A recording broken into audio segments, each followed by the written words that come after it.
Just because I have kids, I know what it's like for a kid to see an NBA player when they're young, helps them make they think their dream can come true, when you see somebody actually done it. So I'm just glad to be here, and the kids were fun, man. It was fun. You've had so many homes. Has this become home, the fact that you're here in the dead of this heat? Everybody's here. They treat it like home, so I like being here. So that's why I'm here. You obviously, free agency starts in about a week or so. I believe they can negotiate with you as soon as the day after the finals ends.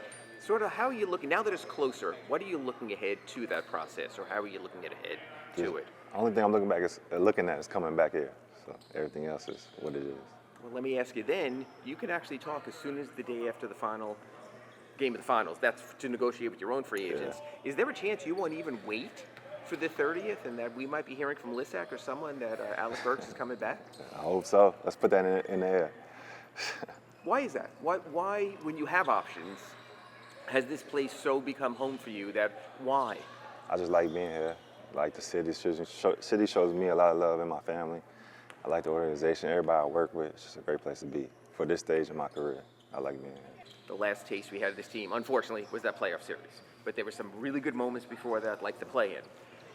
Do you think with a full season together, with Davion, with Wiggs, with what you got after the trading deadline, that there's something to build off, something to grow with that? I think so. I think we got a lot of talent in the locker room. Most of it's talent, a lot of it's luck too, injuries and stuff like that. So if it all combines well, you can have a great year. But who says that to happen? We don't know what's going to happen.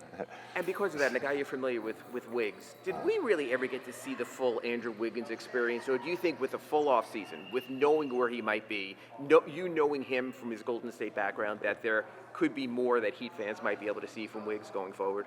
He's a great player. He's going to do great player things. So let's just see how it play out. I don't know what's going to happen, but he's a great player, great talent, phenomenal person to be around. So. And I always ask the young guys this, but you're young enough, I can ask you this also. This offseason, is there anything particularly you want to work on? Is there something perhaps you want to show the Heat that, hey, I can also do this? At this point in my career, I feel like I am who I am as a player. I know I can do more, but my role is what I run role in. I strive in my role. That's why I plan on getting better. And last question, the final taste of the season, does that take a while to go away, or a guy like you who's been around for so long, do you just sort of move on to the next thing? It's a little bit, but I got kids at home in school, so I got to move a little bit, quicker than others. But it was a sour taste for everybody in the organization. But now it's time to everybody get better, and hopefully the next year's better.